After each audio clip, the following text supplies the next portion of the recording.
Hello, I'm Chris Flisher, and welcome to Turning of the Wheel, an intelligent, lively discussion about astrology, art, and spiritual adventure. Timing is everything, and as the great wheel turns, we are best prepared when we are best informed. Join me as I explore concepts that allow us to broaden our view of the world. You'll hear interesting topics, meet fascinating guests, and discover who you really are. Using the time-tested practices of astrology, you'll learn how to accept change as the great wheel of life turns. Astrology, art, and spiritual adventure on Turning of the Wheel TV with Chris Flisher. Hello, and welcome to Turning of the Wheel. My name's Chris Flisher. You know this is a show about astrology. And today I'm going to be discussing the logic of astrology. And the reason I'm discussing this as a topic is because many people come to me as an astrologer, which I am. There's my website. Many people come to me as an astrologer and say, you know, why does astrology work? I mean, come on, really. We're all born in a different time and place. What are you talking about? How can this possibly be the case? I'm going to go into some of the explanation about why it works. It is a remarkable divination tool that is incredibly accurate and can give you incredible insights into who you are as an individual. It's based on the birth date, the birthplace, and most specifically the birth time of you, an individual. Now, many people, almost everybody in the world, knows their astrology sign. There's a statistic I read somewhere that says about 98% of the people in the world understand their astrology sign, know their astrology sign. And not everybody subscribes to it, but even though they may secretly go and look up their sign each day and read what's going on, they may not openly acknowledge it because they don't want to appear to be, you know, weird or believing in something that they can't quite understand or can't quite get their logical head around. But the reason that is interesting, I think, is because in the fact that everybody who does know that, what they're reading in the newspapers typically is a very general, broad overview picture of what astrology is about. And the reason this is unusual, and this happened back in the 1920s when popular astrology first began to get into the public media. It got into the public media back in the 20s, and astrologers back at the time, would write about Capricorn and Pisces and Virgo, each individual sign on an individual day. And people would read it with a certain amount of curiosity, and they'd say, you know, that's good and well, it's all kind of broad, it's all kind of general, but it doesn't really speak to the specifics of who I am as an individual. People want specific information. Not all Virgos, not all Pisces, not all Geminis are going to win the lottery, or not all of them are going to have a wonderful day every day. You can't imagine everybody on the globe who's born at a certain time having a certain having the same day. It's just mathematically impossible.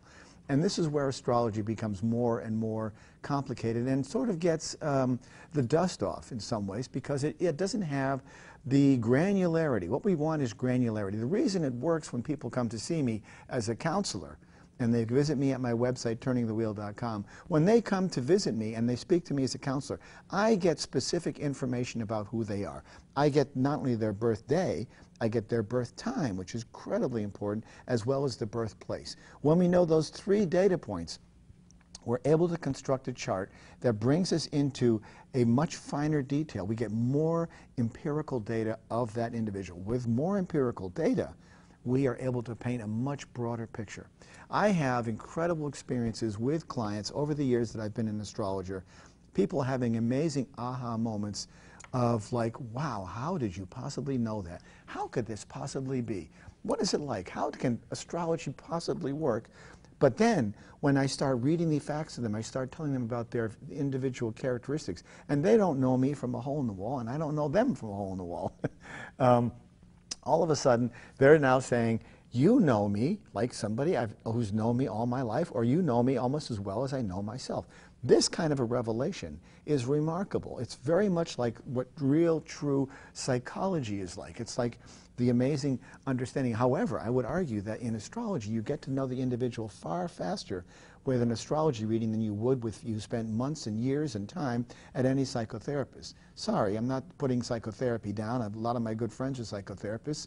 Interestingly enough, a lot of psychotherapists come to see me as an astrologer to understand the nature of human character and to understand the certain propensities people have and ideas people have and attributes and characteristics and habits and foibles. You know, certain foibles are weird character traits that we see with each of the individual signs. The logic of astrology is perhaps best summarized by the words of Carl Jung. Carl Jung was a very famous psychologist, speaking of psychologists, and he traveled the world and did a great deal of studying about astrology in order to understand what the real logic of it was. And in his travels, he went to China, he saw the way the Chinese did astrology. He went to India, he saw the way the Indians do astrology. He went to other parts of Tibet, excuse me, other parts of the world, and was able to come up with a comprehensive idea and sort of an explanation. Now, the explanation is fairly trite in some ways. I don't like to use that word when I'm talking about astrology, but I think it's sort of an overarching idea that'll give you what I'm referring to. He used the analogy of a grape. Now, I know that sounds odd, but the analogy of a grape is a grape on a vine in a vineyard. The grape on the vineyard each year is different. Each day is different, depending upon when they harvest those grapes. The vintner has to know when to harvest those grapes to get the maximum potential out of those grapes. So, using that analogy, we think of ourselves as grape on a vine, where every day the climate changes, the air temperature changes, the amount of sunlight changes, the soil in the earth changes, the atmosphere changes. Many different characteristics are involved in that particular place and time. It's what makes some wines fabulous and known for their quality, and other wines not so good. We all hear people who are involved with wines always talking about, oh, it's been a good year, such and such was a very good year, such and such was a bad year. That doesn't mean people born at those times are good or bad. It just is the overarching idea of a place in time. The grape is a place in time. You could take that same grape the very next year on a different day and get a completely different wine, tasting differently. That is the idea, the underlying illustration I want to use as the logic for astrology, okay? So, when we are born at that moment in time, when we come out of the womb, boom, we're born, at that moment in time, we have unique characteristics. Now, people always come to me and they say, how can this possibly be true? It doesn't make sense.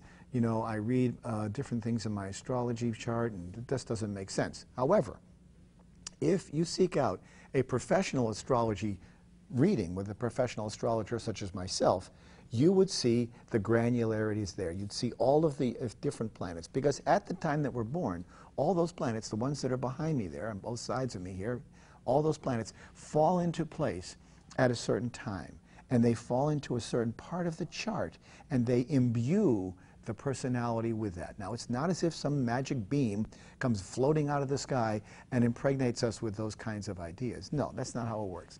The way it works is that because we're born at this place in time, we are part of a continuum, a long stream, a river of time that continues on just as history does. We hear about that term, history repeating itself. We have this cyclical nature of astrology going around and around. There's this wheel that goes around. Every March it turns into Aries and goes on to Taurus and then Gemini and Cancer and Leo, Virgo, and so on. Libra, Scorpio, Sagittarius, Capricorn, Aquarius, Pisces, the whole realm, the 12 signs. I've only got 10 fingers, but you know what I mean. The 12 signs in the 12 months of the year. The logic is there, and that's how long it takes for the Earth to rotate around the world. So our placement in that is different each time. But at the same time that the Earth is circling the sun, going through the changes of the season, the whole universe, our whole solar system, is moving at the same time. So we are literally in a different place in time each time we go through that cycle. So yes, astrology is a cyclical construct, a cyclical divination tool, a observation of the cycles of time. But at the same time that it's going around, it's also going forward. And so we have this process of going forward. What that means is that even though we're going around, we're going forward at the same time. Meaning that when March 20th comes around next year, we're going to be in a different place than we were the March before. However, there will be certain cycles that will remain. The sun will be in the same spot. We have what's called a solar return. When we have a solar return, which is the day and time when the sun is at the exact same degree at which you were born, on the day that you were born. Now that can vary by a day or two, depending upon the cycles and the planet and the motion of the Earth. So if your birthday is on March 13th, your solar return may be March 12th, March 13th, or March 14th. That doesn't mean that your birthday isn't the same as you always express it to be. But in order for the sun to be at the exact same degree that it was when you were born, say it was 7 degrees, whatever the sign you're in order for that to be at the exact same degree, that is considered your solar return. It's a significant period in the timing of your life, because if you were to cast a chart for that time and place, if you were to cast a chart for that day, that year, supposing you're 22 years old and your solar returns happens on the day before your birthday, that is a snapshot, an indication of what your year will be like coming forward. It's incredibly valuable. The solar return reading is one of the best readings that I do on my, from whenever you contact me. And you can contact me from my website, turningofthewheel.com is my website, or chrisflisher.com. Both of those will get you there at the same time. By the way, I am on YouTube, I'm on Facebook, I'm on Twitter. You can contact me there. I also do a weekly newsletter which goes into each of the individual signs. And when I send out my newsletter, I always encourage people to read at least two data points in any of the readings that I send out. So each week I'll send out a list for all of the a paragraph or so for each of the individual signs. I encourage you to read your sun sign and your rising sign. Your rising sign is based on the time that you were born. This is part of how the logic of astrology works. So many people say, well, okay, I get my time. On my website, there's what's called a rising sign calculator. If you go, there's my website, turningofthewheel.com. If you go there, or chrisflisher.com will get you to the same spot. If you go there, you enter in your birthday, your birthplace, and your birth time, you will get your rising sign.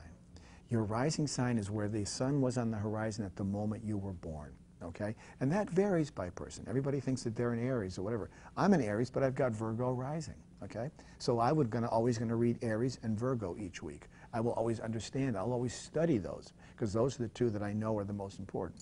After all, it's all about time, right? Just like the egg timer, the timekeeper here. Even though it's different, it is all about time. And if we think of it in very sort of metaphysical terms, spiritual terms, the idea of the river is a very good analogy for astrology in some ways, because the river is constantly moving, right? We don't want to go up the stream, we want to go with the stream. So in order to know what's happening in your life, getting the granularity of the individual astrology chart, the precision is what gives you the predictive quality in astrology. Let me repeat that. It is the precision of the individual's astrology chart, meaning the granular aspects, the precise degrees and angles that are there.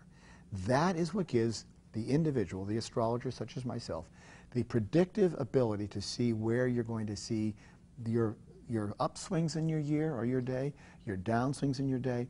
And many of the things that happen in our lives are not necessarily tied to any particular day. They're more tied to a broader-based themes, where you'll see the action take course over the course of a year or someplace. But you want to be in the right place at the right time.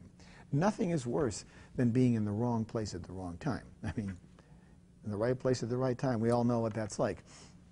And when you're there, you have incredible ability to manage your life and adjust and act accordingly at the time that you were there. This is incredibly important.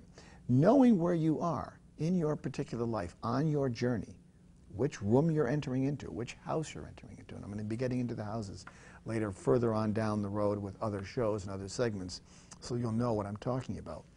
When we get into those individual areas of our lives, we can see where we are supposed to be. It's incredibly validating. I had a client that called me up the other day, a young woman who's studying, and I looked at her chart and I said, wow, you're really going through some difficult times. This is an unusual time for her. And you can't sugarcoat these things. You want to be honest. But my logic to her and my commentary to her was that, okay, fine, you're going through a difficult time. Yes, I understand that. Everybody goes through difficult times. But without the rain, we don't have the sun. This is the whole dualistic quality of life. We have to have the balance of the yin and the yang, the positive and the negative.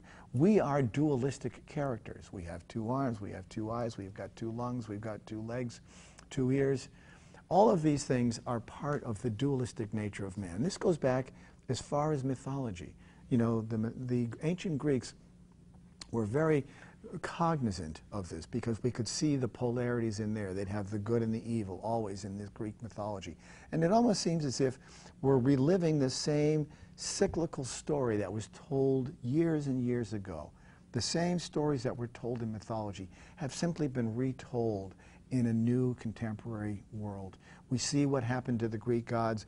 We see those same things happening to us now. There's not a movie today that isn't based on some sort of epic search, you know, sort of the great quest, you know, the Odyssey. We're all in a sense of a sense of a great journey, an Odyssey. What changes is, as I said, is that moving down the road further. So the theme is there, but the time has changed. This is where astrology works. So what an astrologer will do is, based on the logic of the individual's birthplace, that individual birthplace is just like a fingerprint. It's like your DNA. It's part of who your structure is. And your structure, as you know, goes back centuries through, and you can have your DNA traced from where you came from. There's many services out there that do that. But when you know when you're born, and your time and your place are there, and you begin to collate those pieces of the puzzle, you will begin to see what it is that makes you tick. And you will find the validation for when you have problems and when things were good. You'll see why relationships work and why they don't work. Very, very critical. And you really want to be, ultimately, all of us want to be in a relationship that's successful and happy. So we want to be in a spot with someone who's compatible with us. And that can be a challenge. Obviously, we've seen challenges. And many of us get divorced. Many of us have relationships that are wonderful. Many of us have relationships that are quite difficult. In that structure, in that association, in that relationship of two people together, we see two different astrology charts, two different astrology profiles. This is, again, part of the logic of astrology. Two different areas, two different entities coming together. So we have an A entity and a B entity. They come together and they form a whole new entity, a C entity, so to speak, because it's now a composite of two different people. That takes on an environment and characteristics all its own, all of their own. If you want more information on this, the best thing to do is to contact me at my website, turningofthewheel.com, or, as I said, chrisflisher.com. When you reach out and get an individualized astrological reading from me, and I can start to talk about ideas, very, very helpful for career planning, for relationships, for timing, for career aspirations. It's phenomenal. Should I be going back to school? Should I be pursuing a new job? Am I ready to look for a new job? Is the time right for a new job? Is the time right for a new relationship? Should I stay with somebody? Despite how difficult life may be for people, much of that, all of that, I would argue, can be explained by the layout of the mathematical proportions of the astrology chart. When we see where the action is, where we see where the individual players are in your field of your life, because your life is basically a play, okay? Some people have easy plays and they have a happy ending and they sail off into the sunset and everything's wonderful. Other people's lives are filled with hardship and disappointment. Now, I would argue that most people have a combination of the both. We probably always have, we have good moments and we have bad moments. That's not uncommon. And thankfully so. If we had every day was sunny, we would not know, we would get bored with it. We would become complacent. We'd become apathetic in some ways, lethargic. Oh, gee, it's sunny today. Another sunny day. What are we going to do? Oh, we can't go outside because the sun's too bright. Well, thankfully, it comes along and it rains in most of our lives, and that rain is a metaphor, a symbolic metaphor for the disparity of this duality, this composite attribute, the reflective quality of two different types of energies, the positive and the negative. Now, I would say that the astrology chart is very much like an owner's manual. When you buy a computer, when you buy a car, you buy a lawnmower, you buy a motorcycle, whatever you buy, it comes with a manual. In that manual, it tells you how to operate that vehicle or that device. The astrology reading and the astrology profile that I can construct for you does exactly that. It says, this is how Bill and Jane operate. This is how Bill operates. This is how Jane operates. Do Bill and Jane go together? They may go together. They may love each other. They've got problems. Everybody has problems. life is difficult. How you mitigate that, how you manage that, how you operate within that realm, how you maximize that, how you springboard and launch off that difficulty is the secret to what makes people successful. There's not a single person famous who's in the world who is not in some capacity filled with difficult aspects in their chart. Difficult aspects are a concept that I'll get into further down the road in an episode, but it's language that astrologers use to express the relationship of the planets in your chart. When your chart is done out, there's planets that are different angles, and that relationship of the angles is exactly what determines the physical and the mental and the emotional characteristics of the individual. When we know that, we can identify the strengths and the weakness. Now, everybody's chart has difficult characteristics. When I open up a chart and I show them to somebody, they always laugh and they say, oh my gosh, what are all those squares? What are all those triangles? Well, the squares are difficult, the triangles are easy. Each life is filled with challenges. And I would argue that it's through those challenges that we actually grow. We grow through hardship. Believe it or not, that is exactly right. If we were sitting on our sofas every day and watching TV and just with our feet up and everything's hunky-dory, everything is provided for, we would get nowhere. How many of us have seen this happen with people who've won the lottery? Good example. Remember, everybody may think, I can't wait to win the lottery. If I win the lottery, I'm going to change my life. Yes, your life will become different, but will it become better? This is a great question. We just, the Powerball is a huge thing. We saw people winning millions and billions of dollars, and yet their lives are going to change because the drive, their natural, inbred, humanistic, born characteristic drive is going to be suppressed because money is no longer part of it. In some ways, they are jilting the system, okay? Because they've won through a random set of circumstances. Most people who do win that situation, who come into great wealth, don't live lives that are very happy because the drive is gone. They sort of are betraying. It's a real betrayal of their own human characteristics, their own human potential. And what I think is interesting about this is that we often see people who were, because environment and circumstances and influences from outside people also impact the astrology of the individual. People may be born a certain way, but if you've got a father telling you you're going to go to law school and you don't want to go to law school, you're going to have a bit of a headbutt. And I've actually had situations like that. I had a client once who was a lawyer. His father was a lawyer, his uncle was a lawyer, the whole family was a lawyer. We're lawyers. So the father says, son, you're going to law school.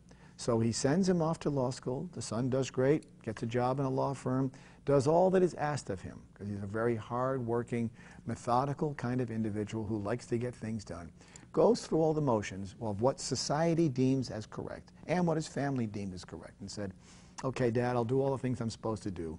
He went through law school, and when he got out and went to work, he was incredibly dissatisfied, heartbroken, feeling ill, not right with himself, felt totally out of sorts, could not even focus. He was successful for some time because he was a hard worker. He was a Capricorn, I believe, so he had a good, strong work ethic, was doing the right thing, was out there blazing trails and doing all the right things. But at the end of the day, he was unhappy with himself. He felt something was missing. So he contacted me. I did a personal astrology reading for him. And I said, gosh, you don't look like a lawyer at all. How did you get involved with this? And he says, well, my father, really wanted me. It's sort of a family thing. It's sort of, it's assumed that I'm going to be this. This is sort of carrying on the family name. Now, what he really wanted to do, I asked him, and I said, I could see this in his chart. I could see, wow, you've got a lot of stuff going on in your fifth house. Fifth house is creativity. And it's in Capricorn. I was like, wow. And Taurus was there, and Virgo was very prominently placed. 3 earth signs. I said, something? I think you'd be much better off working with your hands. And his eyes lit up. And I could hear him on the other side of the Skype screen where I was talking to him. And he said, how did you know that? And I said, I could see it in your chart. It was right there, clear as day. He says, what I want to be is a potter. I said, oh my God, You want to be a potter? You mean work with clay on your hands? He says, yes, that's all I've ever wanted to do. I love it. I took a class at a community education class session last summer, fell in love with it. I can't get away from it. It's all I want to do. And I said, you know something? That's what you should be doing. That's what this universe wants you to do. Not just what I thought he should do, not just what he felt he should do. It's what the astrology chart was telling him to do. This is where career and logic and timing all come into play. We are placed on this planet at a certain point in time to fulfill a certain task. That task is our owner's manual, and when we go against the rules of the owner's manual, when we don't drive that car the right way, something breaks. If we don't run that computer the right way, according to the manual, it breaks. If we have a lawnmower and we don't put gas in it like the manual says, guess what? It doesn't work. So when you have the owner's manual and you follow the owner's manual, which is the astrology chart, the astrology reading, the individual personal profile of who you are, when you have that and you can see what you're supposed to be doing, you are in line with destiny, you are in line with what the universe has in store for you, and you will find everything begins to click. And you'll feel this he felt this enormous weight lifted off of him. Of course, he had to deal with his father and the student loans from law school. But I said, you better start making those pots because you got a lot of law school bills to pay back. And he laughed, but I know that he's a successful potter right now with his own shop somewhere. I think it's up in Maine. And he's making pottery, and he's having a time of his life. And I heard from him, this is the first time I talked to him about 3 or 4 years ago. I heard from him a couple of years ago, and he said, thank you, Chris. I've never been happier in my life. This was what I was supposed to do. So my response, of course, was, what did your father say? And he said, well, my father thinks I should, go work for a corporation that makes coffee mugs and be their lawyer.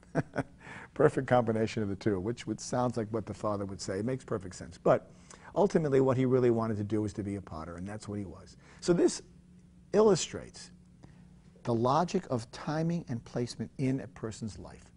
When we know that, and this is based on the birth date, place, and time, so that when I send out my newsletter each week, and you read and you know more information about yourself, supposing you're a Capricorn with a Scorpio rising and an Aries moon, you're going to read Capricorn, you're going to read Scorpio, and you're going to read Aries. You put those three together, and that's where you're going to be in your life at that time. When you know, this will teach you when to hold and when to fold. And this is exactly precise. Contact me at turningofthewheel.com. I'm on Facebook, I'm on Twitter, I'm on YouTube, I'm on a number of places as well as here.